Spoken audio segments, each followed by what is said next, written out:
My wife cheated with my stepbrother, got pregnant, and I told her parents. Now, she's cut off from her inheritance. I am 34 and my wife is 29. We have been married for 2 years. Our relationship has been rather ordinary. We met at a work event many years ago, became friends for a few years, then realized we had feelings for one another and began dating. We dated for 3 years before I asked her to marry me, so we've been together for about 6 years.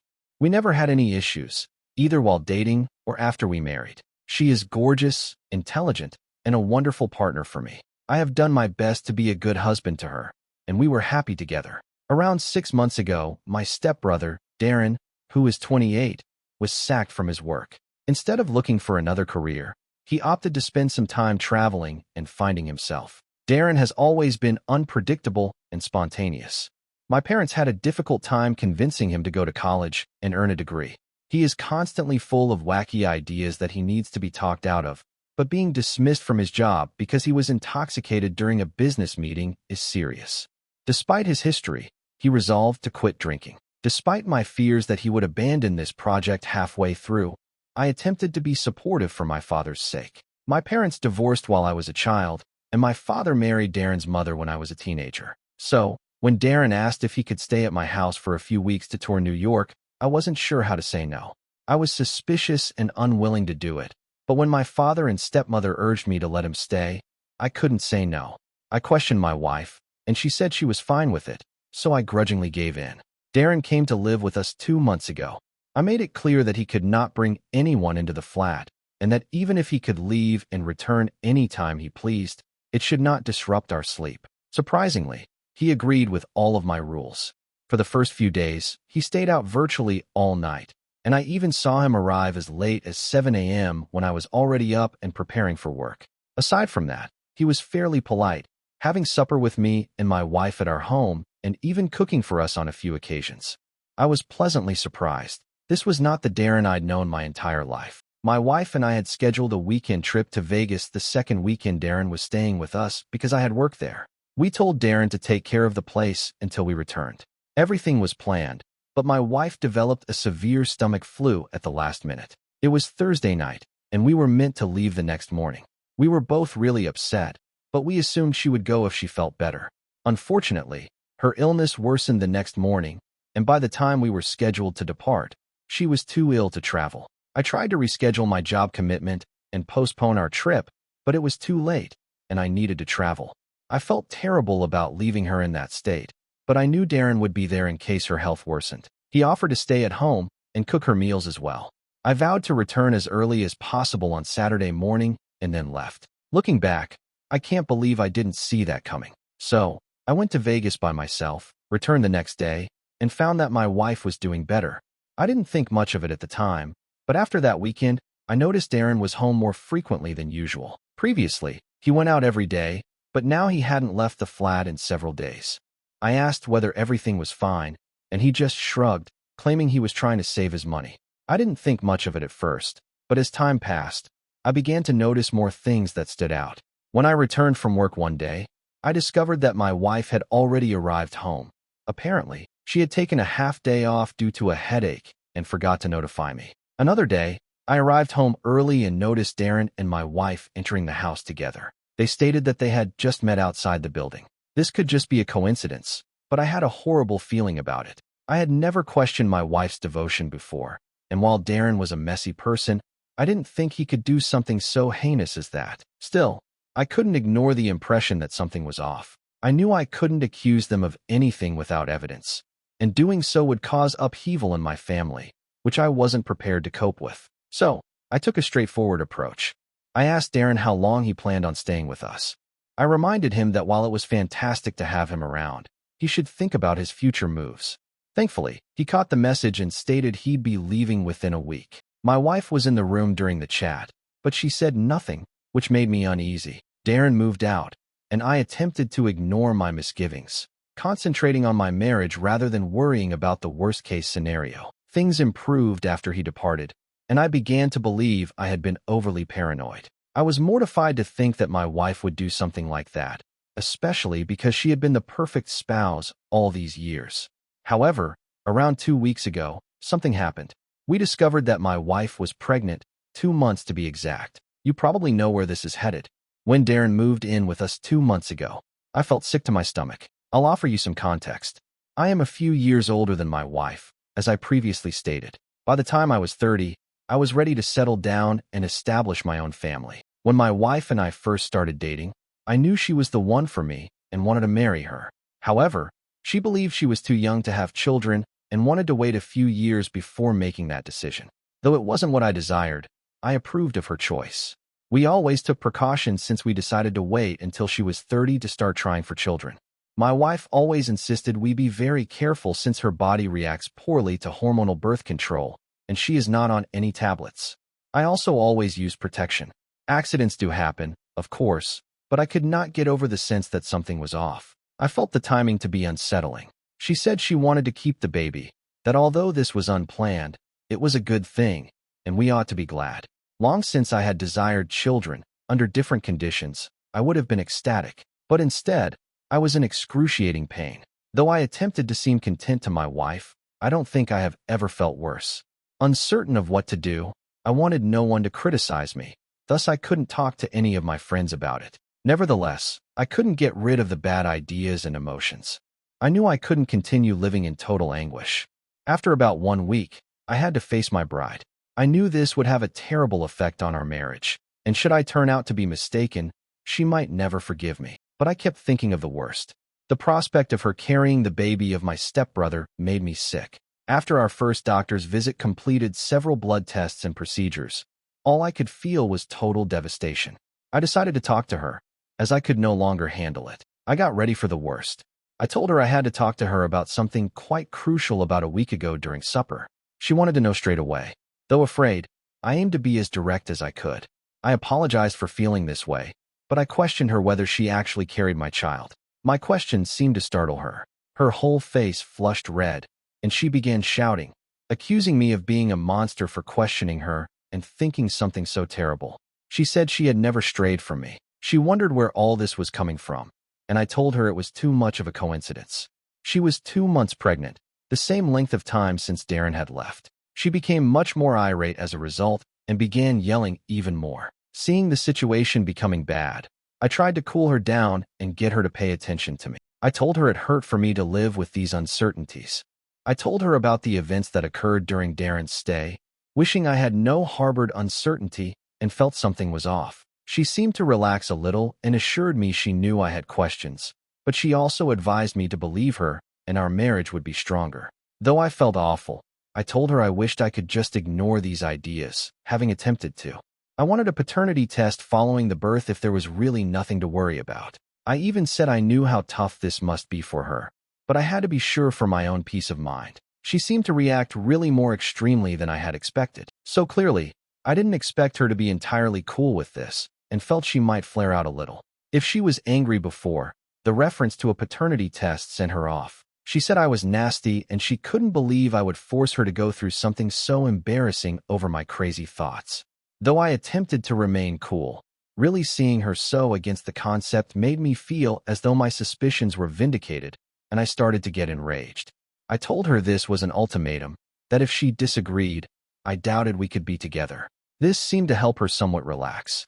She admitted she needed time to consider it. That evening, we slept in different rooms. We said nothing to one another the next morning before reporting to work. I imagined the worst-case scenario as the truth all day. The remainder of the week reflected that. She would ignore me and arrive home late at night. She grew upset every time I tried to chat with her, so I finally gave up. I had no notion she was merely deciding on her next action. When I got up in the morning last Thursday, I discovered she had not returned home the evening before. She never responded when I texted her many times. I had to report to work, but I was so agitated that I couldn't concentrate, and so left early for home. I waited hours for her, but I grew rather concerned when she still hadn't returned home by 9 p.m. and would not answer my calls. Not sure what else to do, I asked her assistant at work about her. My surprise was that she hadn't been to work and had taken 2 personal days. Her assistant expressed amazement at my ignorance of this. I was somewhat concerned at that point and phoned some of her friends to see whether she was with any of them. I started picturing the worst when all of them claimed they hadn't heard from her. I fretted about her leaving me or about something happening to her. I asked my mother-in-law as a last resort whether she was with her. She wasn't, but upon learning my wife had vanished for 2 days, my mother-in-law started to get really concerned. She promised to try to get to her and let me know whether there was any update. Should she still be inaccessible, we agreed to phone 911. I was completely terrified in the next half hour, but suddenly my wife called. She stated she was absolutely fine, wanted some time to sort things out, and that I had no need to stress her out for no cause or involve her mother. She sounded very angry, very apathetic. I became enraged when she showed no regard for freaking me out, but I calmed down and asked her where she was and when she was returning. She hung up then, declared she would be returning early the next morning. Afraid and somewhat angry, I went to bed. I considered spending some time apart from her. I had no idea what lay ahead of me. The next morning, she woke me up and seemed especially content. She stated she was fixing a problem when I asked her where she had been the day before. Trust me when I say I spent weeks considering every conceivable scenario that might go wrong. What she said next was crazier than anything I could have imagined. She explained that this pregnancy was killing our marriage and causing foolish questions in my head.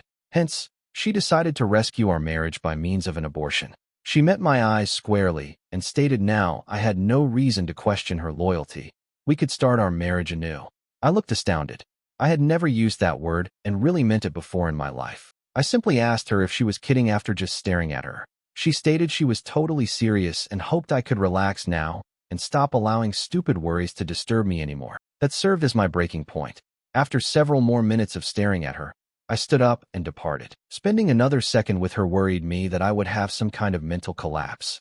She started to follow me, but if she wanted peace, I advised her to avoid me. I guess my tone was severe enough to stop her. I phoned my attorney on the way out of the building to let her know I was divorcing my wife and needed to start the process immediately. I also scheduled a meeting for the following morning and advised her we had to make sure my wife didn't get a penny of my money. Though I had no idea exactly how things would turn out, I knew what I had to do. I asked Darren where he was when I phoned. He claimed to be in Atlanta someplace. I asked him not to waste my time, simply admit that they had slept together. I was divorcing my wife. He said nothing for a few minutes, then simply apologized to me. That helped me too. I understood there was nothing else to say. For the evening, I checked into a hotel and got ready for what I knew was in store. I woke up the next morning, headed straight to my attorney, and gave her all the specifics. The infidelity, the abortion, everything. She claimed that we did have a shot, even though it's tough to have a clean divorce with no alimony unless both sides come to a mutual understanding. As my wife has a high-paying job of her own and is most certainly the one at fault here. Really, I was more concerned with the cause than with the money. With this woman, I was finished. She could be very frigid, which astounded me. It seemed like I had lived all these years among strangers. The person I loved and married would not be able to do anything as crazy. She had slept with my stepbrother, but there was still a possibility she was pregnant with my baby. Now, we would never know. Changing my plans to suit her wants and doing everything I could to be a decent husband. After almost 6 years in this marriage, this is what I received. I phoned her assistant, inquiring whether she was at work. She was. I urged her not to tell my wife I phoned and lied about arranging a surprise for her. I then headed home, loaded as many of her items as I could into 3 suitcases, and arranged them in the hall. Changing our locks and phoning a locksmith came next. I wanted no sight of her. I wanted her out of my house, gone. Not wanting to be home when she got back, I then stuffed some of my own items in an overnight bag and headed back to my hotel. It was almost 5 p.m. by the time everything was finished, and I was worn out physically and psychologically. I lay on the bed and nodded out as soon as I got to my hotel. My phone rang when I woke up. In fact, it was my wife, but I chose to treat her with the same indifference that she had shown me the day she obtained the abortion behind my back. She persisted in phoning, and I ignored her relentless calls. I had nothing to say to her. She stopped at last after over an hour of unrelenting calls. She had apparently given up, but then I received a text from Darren stating she had contacted him and inquired as to whether I had spoken with him. It was finished. He informed her I knew everything. Again, over text, he apologized. I couldn't care less and didn't text him either. I started considering what to do next. The following phase was where I might have gone a little too far, but I was devastated and embarrassed. What else to do eluded me. One thing you should know about my wife is that she is from a quite traditional Southern background. They do things a particular way over there, and since we were married, she has been under pressure to have children. I had been on her side at every family gathering for years, helping to back our slow approach. I never once said that her desire to wait was the sole reason we weren't trying for children. I knew that her family would not be very happy if they discovered she had an abortion and cheated. I thus decided to phone my mother-in-law and simply be petty for once in my life. I gently went over everything with her and advised her that I was divorcing her daughter for betraying my confidence. She first doubted me and sounded embarrassed about the abortion. I could show her the positive pregnancy test and the doctor's notes from our first appointment. Darren had previously acknowledged the affair. She could have her daughter clarify the rest. My wife was blowing up my phone in no time, exactly as I had anticipated. I tried to wait it out, but I ultimately picked up when she wouldn't stop after an hour and a half of unrelenting calling. Her answer was as predicted. She screamed I was ruining her life for no reason, and she had nowhere to stay for the evening. She was beyond enraged. I informed her she was welcome to check into any hotel of her choice, but not to bother me. I disregarded her attempts to prod me. She would be hearing from my lawyers shortly, and any correspondence from now on would go via our lawyers, I advised her. I also assured her that I would pack and deliver everything she desired wherever she chose. She then told me she could forget about ever inheriting a cent from her parents, since her parents were quite enraged with her and declared she was no longer welcome in their family. From my in-laws, this was surprising.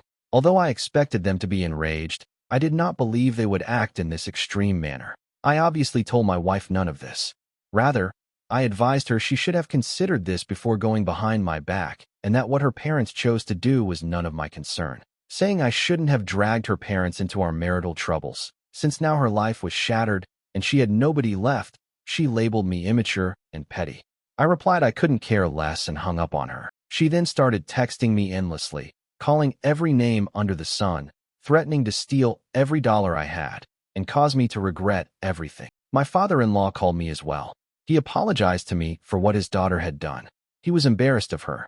Hoping this would teach her a lesson, he informed me they were done letting her get away with anything. I was more than glad to provide him with the doctor's reports he requested. That was a couple of hours ago, and my wife keeps contacting me. I'm thinking about just blocking her, but somewhere in the back of my mind, there is a niggling voice reminding me I might have gone too far and ought to have kept this between the two of us. Although I absolutely have no second thoughts about the divorce, and I don't regret shutting her out of my apartment, I realize what a major blow it is to her to be cut off from her parents. Am I the bad guy for telling my in-laws about my wife's adultery and abortion? Update 1. I want to thank everyone who helped me. Those of you who shared your own tales made me feel far less alone than I was feeling and also helped me relax about my response. Working through the divorce has not been simple. She is determined about receiving alimony and won't help me. We all know how complicated divorces can go. Thus, we have been trying to come to an understanding between us and avoid going to court.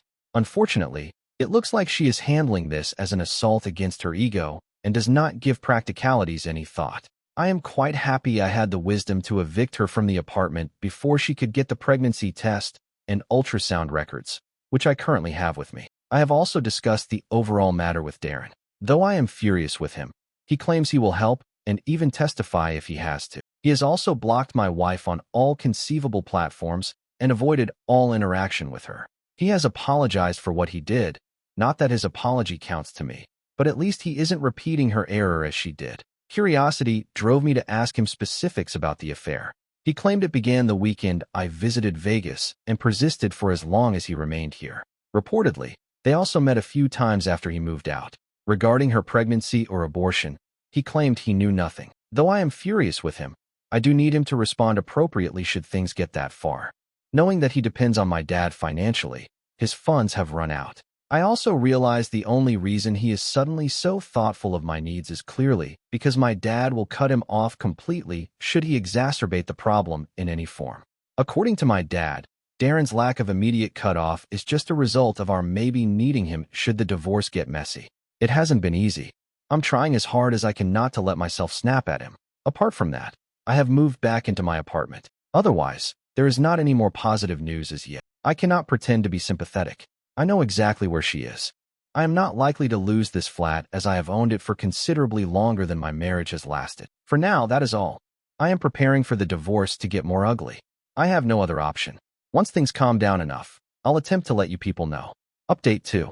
I am formally divorced. You people, my last update was 6 months ago. Hence, I have been really busy. Things have advanced with the divorce since then. Originally challenging, my wife changed her behavior following multiple pretrial hearings, depositions, and settlement negotiations. It became evident that if we let this go to trial, it would only end badly for her. Darren answered under oath already. We had proof of her pregnancy. For her statement, we called in our OBGYN. She supported us on everything, especially exposing were the depositions. My wife had to respond to some difficult questions under oath, and her behavior along with contradictions in her story only worked against her. Darren's deposition validated our suspicions. Although his apologies meant nothing to me, it was an important piece of proof. On his phone, they also foolishly snapped some images in private situations during the encounter. She could not later on ignore the reality.